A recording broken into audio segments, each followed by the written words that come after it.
All right, before we start, I have several friends from California at the time of this taping that's on fire. So, guys, God bless. My thoughts and prayers are with you. Be safe. That being said, I'm kind of in a mood today. You know, being military, sometimes I'm a little, call it straightforward. All right, let's talk cash flow. No bullshit, no jargon, just straight talk. So, if you're a vet or you're a first responder in real estate, or you're thinking about just jumping in, you probably heard the term thrown around like it's some kind of magic pill. It's really not. It doesn't fix all your problems. You know what? Well, it kind of is, but you got to know how to use your capital right. Cash flow isn't just a buzzword. It's not something that you throw around at meetups. It is basically the lifeblood of your real estate business. You can buy for equity, but for the most part, you want a good combination between equity and cash flow because it's what keeps the lights on, puts food on your table, and builds your path to financial freedom. So whether your goal is to quit your 9 to 5, fund your retirement, or just build wealth, cash flow is king. And that's the key to making it happen. So today I'm going to break down the truth about cash flow, show you how to maximize it, and help you understand how it can work for you. So if you're ready to dive in, let's go. Keeping in mind, guys, that not everything that I've bought has been a success. I have lost money. I have made money. But for now, let's start with the basics. Let's define it. In its simplest terms, it's money left over after you paid all your expenses: principal, interest, taxes, insurance, property management, maintenance, all the things that you need to set aside. So if you're bringing in $2,000 a month in rent, your expenses are going to add up to $1,500. Well, congratulations, you've got $500 in positive cash flow, which is a great number. It really is. But why does it matter? Because cash flow is what keeps your business afloat. Appreciation is great, and I do buy for appreciation, and I love appreciation and the tax ramifications with depreciation. Appreciation increases your net worth, and it puts money in your pocket without you even seeing it, just by sitting on the property, and we're hoping that the market doesn't tank, right? So cash flow gives you the option, though. It's what gives you the freedom. With strong cash flow, you can reinvest in more properties, you can build an emergency fund, or even live off your rental income if you got enough properties in your portfolio. Guys, you can make money and live off of 5 or 10 rental properties, as long as you're not negative every month. And if you are, you're gambling. So let's face it, no one likes losing money. How do you figure out if a property is going to give you positive cash flow? It starts with understanding the components that go into it. Now, to help you, guys, use Flipper Force. They do have a great BRRRR calculator and rehab calculator. That's down in the description. First is rental income. This is the rent you're charging your tenants. So it sounds simple enough, but you got to make sure that your rent is competitive for the area. If it's too high and you're going to scare tenants away, too low and you're leaving money on the table. If your properties aren't up to snuff, again, same thing. So do your research, look at what similar properties are looking and renting for, and set your rates accordingly. If all of the properties are fixed up in the area, don't put a pigsty on the market. Expenses are where a lot of new investors get tripped up. It's not just the mortgage. It's not just the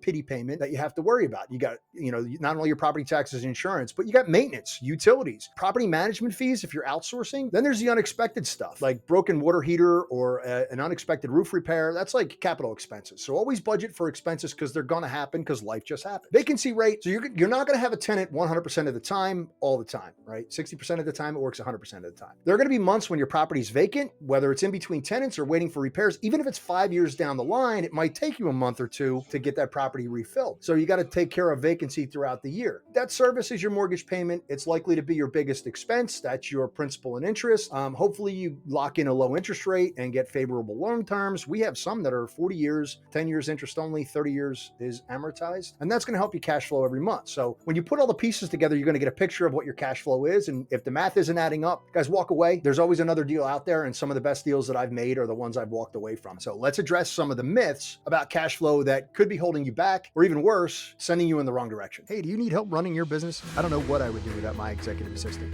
Get outsourced solutions for every need by visiting Reba Global. Check them out now and get help for just about every aspect of your business today, from marketing through property management and even administrative virtual assistants. Check out Reba Global. The link is in the show notes. Myth number 1 is that all cash flow is good cash flow. I know people who invest in properties that have a minimal amount of cash flow, but they are looking specifically at depreciation. A $50 cash flow is not worth my time. It's technically positive, but it's not enough to cover unexpected expenses. And it's not really going to make a dent in your goals. So you need enough cash flow to create a cushion. I look for somewhere between $200 and $300 per month minimum after all of my expenses. And that's putting aside 10% for maintenance, vacancy, capital expenses, another 5% for capital expenses. High cash flow properties are a great investment. Properties in low income neighborhoods can offer high cash flow. I buy Section 8 properties, but don't just chase numbers. High cash flow properties come with higher risk, like more frequent tenant turnover, higher maintenance costs, and even some safety concerns depending on the neighborhood and the areas, right? So your balance is key. You're going to look for properties that offer a good mix of cash flow and long-term appreciation potential. Myth number 3 is you can't make cash flow work in expensive markets. That's bunk. People love to say you can't cash flow in places like California or New York, but here's the truth. It's harder, but it's not impossible. You just have have to get creative. If you are active military or you're a veteran, use your VA loan and house hack. You can do short-term rentals, or you can look into emerging neighborhoods. That's neighborhoods that are starting to gentrify and starting to turn around. Finding a property that cash flows isn't just about luck, it's about doing the work. So here's how you can increase your chances of landing a winner. Number one, know your numbers. Always know your numbers. It's non-negotiable. Before you even look at a property, you got to understand the market. What's the average rent? What are the typical expenses? Are there anchors around? Like, what jobs are they going to work in? Use the numbers to run the math and make sure that your property meets your cash flow criteria. You're going to want to work with the right people. Real estate is a team sport. So finding a real estate agent who understands investing, or a really good wholesaler, connecting with high quality property managers who can give you insights in what rents are for your area, build relationships with good contractors so you can estimate repair costs accurately. We actually have a list of items that our contractors will bill us for. And it's like, this is how much it's going to cost. It's in our rehab budget. Also focus on emerging markets. Look for areas that are on the rise. Here's a secret. I'm investing just south of Cleveland. You're looking for new businesses, growing populations, because properties in those areas, they're a sweet spot for affordable purchase prices and strong rental demand. Next is be patient. Don't just rush into a deal because you want to get started. A bad deal can set you back years. No kidding. I mean, we have a 6-unit right now that has not performed in 2 years. So a good one can set you up for long-term success, but a bad one can break you. So take your time, do your due diligence, and don't settle for less than what you actually want. And once you got your property, the work doesn't stop. So I'm going to give you some strategies to maximize your cash flow. Number one, rent increases gradually, right? Don't be afraid to raise the rent, especially if the market supports it, but just make sure that you're staying competitive and keeping your tenants happy. Depending on the area, we usually wind up with between a $50 increase and a 5% increase per month annually. So every time they re-up, we do 5%. Minimize your expenses, stay on top of your maintenance, do your prep stuff, shop around for insurance to make sure you're always getting the best rate. I highly recommend a broker to do that for you. And consider doing some of the work yourself to save some money. I personally do the inspections and walk through all the permits and stuff. Simple upgrades like modern fixtures, paint, improved landscaping can justify higher rents and it help you attract better tenants. Explore some creative strategies. So here are some options for you.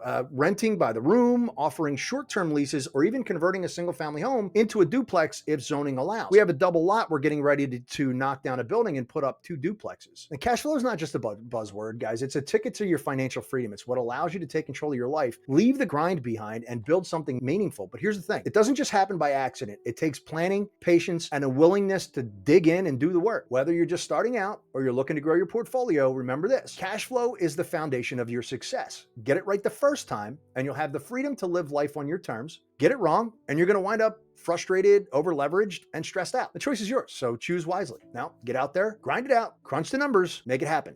Freedom is waiting for you guys, so let's get to work. Until the next video, aim high. Are you a veteran or first responder and you're ready to start your journey into financial freedom through real estate investing? Visit budevans.com and sign up for a free strategy session today. Whether you're looking to wholesale or flip properties or do what I did and build a passive income portfolio, I'll help you create a customized plan to achieve your goals. Don't wait, take action now and unlock your potential for success in real estate. Let's turn your dreams of financial freedom into reality. Head to budevans.com and schedule your strategy session now.